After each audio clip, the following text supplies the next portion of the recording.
Hello there, ladies and gentlemen. This is Late Master bringing you a video review. This time I'll be taking a look at the 1/144 scale high grade Gundam HG Genoace Custom Wolf. Oh, there he is. Let's take a look at him. As you can see, his colors are white on white on white with some white thrown in here. There's a little bit of white there and some gray and a single clear green piece. So yeah, he is very white, but I do like the way he looks. The gray that shows up every now and then on his joints actually separates it enough to make it look not completely spray paint white like the HG that I've seen. I haven't gotten any of the HG kits. I don't plan on it, which is very nice. I do like the way this thing looks. Now then, let's take a look at some of the detail, shall we? On the head. You can rip off the head. As you can see, he's got that clear green piece right there. And I don't know if you can see it underneath there, but he has that like... I'm looking at here. Give me a sec. Come here, trusty knife. Take that green piece off and... Oh, don't lose it. Alright. There you can see that he has a very nicely detailed face. And it's not like the regular Genoace has a circular like mono eye underneath it. It's got like actual eyes. Very nice detail. And you just put the green cover on the face. Covers it up. And he does have two little black stickers on the inside that are completely useless, because once you put this thing on, it doesn't even look like he's got a face. Kind of pointless stickers. While I'm talking about stickers, the only stickers that you do get for this guy are the two for the eyes, underneath the visor. One tiny one supposed to go in there, and one for the back of the head, right there. I didn't use them yet. I don't know why. Don't ask me. But it's just very nice. He has a very sleek looking silhouette compared to the original Genoace, which I do not have. I completely skipped that kit because I saw this guy and I was like, better. Now then, let's take a look at his articulation, shall we? His head's on a double ball jointed polycap. Can move forward and back, side to side, like that.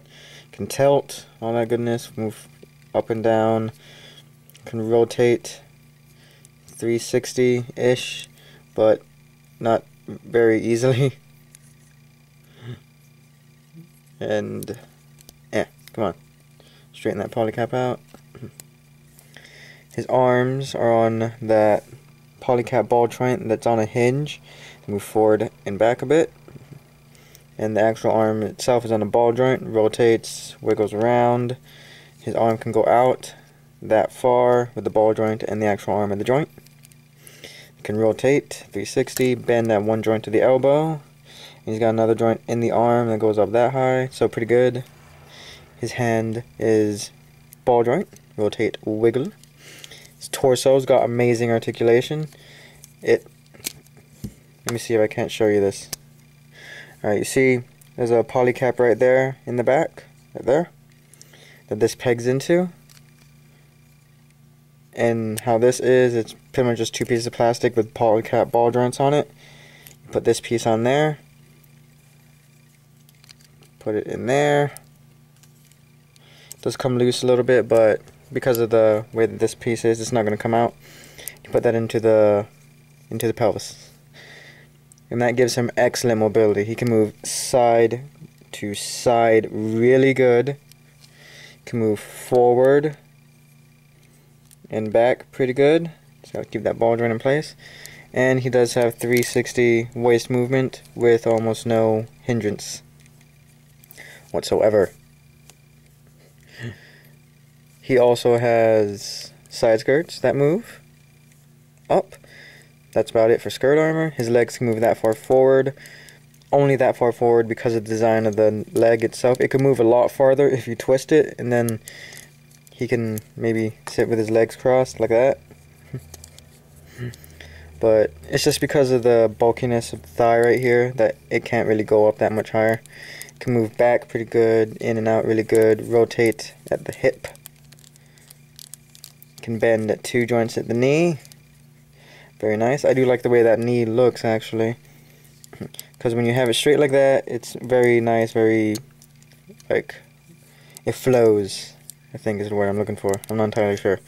But then when you bend it, it looks very nice, gives you a nice good bend, and you got some mechanical detail on the inside. That popped off. His feet can go forward and back at a hinge joint, and they can rotate slightly.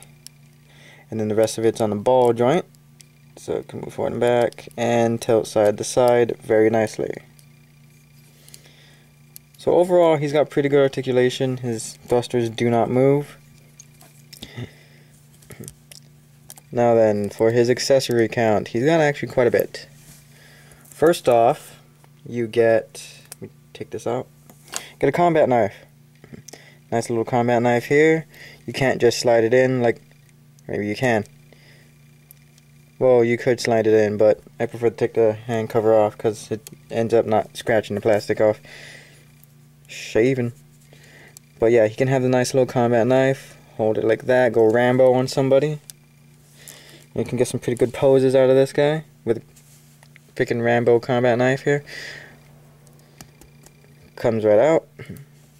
He also has his custom beam spray gun, I believe it's called. It looks a lot like the regular Genoace's beam spray gun. Sorry about that. Only it's a lot bigger. Like, I think the beam spray gun on the regular Genoace gets to about there, while this one has an extra bit of length. You can hold it normally, just regular gun, but you can do what the cool kids do when you take the knife. You plug it in there, and you plug it in there. Let me show you that again. You plug the bottom in there, and the top in there, and you got a bayonet at the end of his beam spray gun, which is very awesome. He can shoot and then cut some foos. He also has his shield here, which I put one of the 2 clear wolf decals on. You get 2 of them, but it only really shows you one place to put them. Pegs on the back of either arm with a simple peg that goes into a polycap. And as you can see in the shield, you get the lamest weapon in Gundam history. The beat stick. Really. Granted, he holds it quite well. But it's just pathetic looking. It's piddly, it's sad, it makes me want to cry. Good thing is, you can take out the little stick part, and he does come with 2 clear pink beams. You can hold that and actually have a competent looking weapon. It only comes with 1 handle though, so no dual wielding here. Granted, you don't want 2 beat sticks either. And just, as you saw, slides right into the shield, and you can peg it on. But that's not all he comes with. No. If this was all he came with, I'd still be happy. But he comes with one little bonus. The marking pistol. The little marking beam pistol that the Genoace Custom used in episode 4, I believe, of Gundam Age. It and the Gundam Age itself used these in a training exercise, a competition to see whether or not the character Wolf or the character Flit would get to pilot the Gundam Age. Now it's supposed to be yellow, but I can forgive Bandai for not molding it in yellow because there's no yellow on the kit. But he can hold it pretty damn well, and the Age can hold it as well.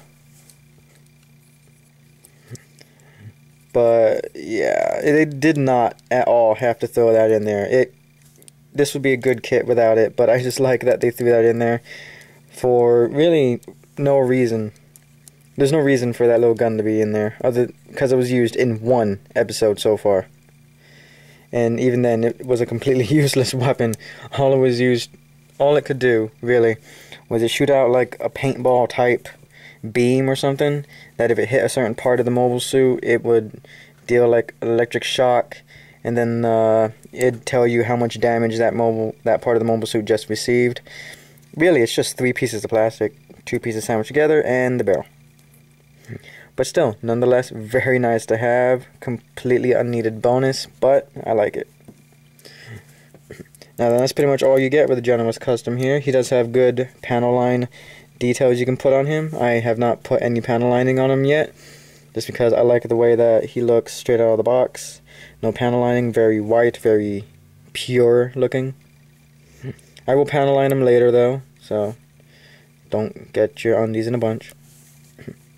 But I really enjoyed this build. It was a very nice little kit. I do suggest it to anybody, and let's give it a little comparison with its buddy here, the Age. Yay! The Age. This is actually turning out to be a pretty neat series. Gotta say, the Titus just came out a little while ago. Definitely getting that. I also want to get the... Here's the girlfriend for another look here. The girlfriend is freaking huge compared to these two. But like I was saying, I'm definitely going to pick up the other 2 Ages. The Spallo, I think it's called. The Titus. I'm going to get the Zetos and the Bokto. I'm going to get the GXs. Wait, is that what it's called? I don't know. That other white one that looked pretty freaking cool that we saw at the hobby show. I might get the regular Genoace now, just to compare them, and because it's a grunt suit, and I'm a lover of grunt suits. But he does look really nice standing next to his buddy here, next to the Age. And like I said, the Age can, if you take off the Dodge rifle, hold the beam marking pistol. Again, it's supposed to be yellow, but whatever.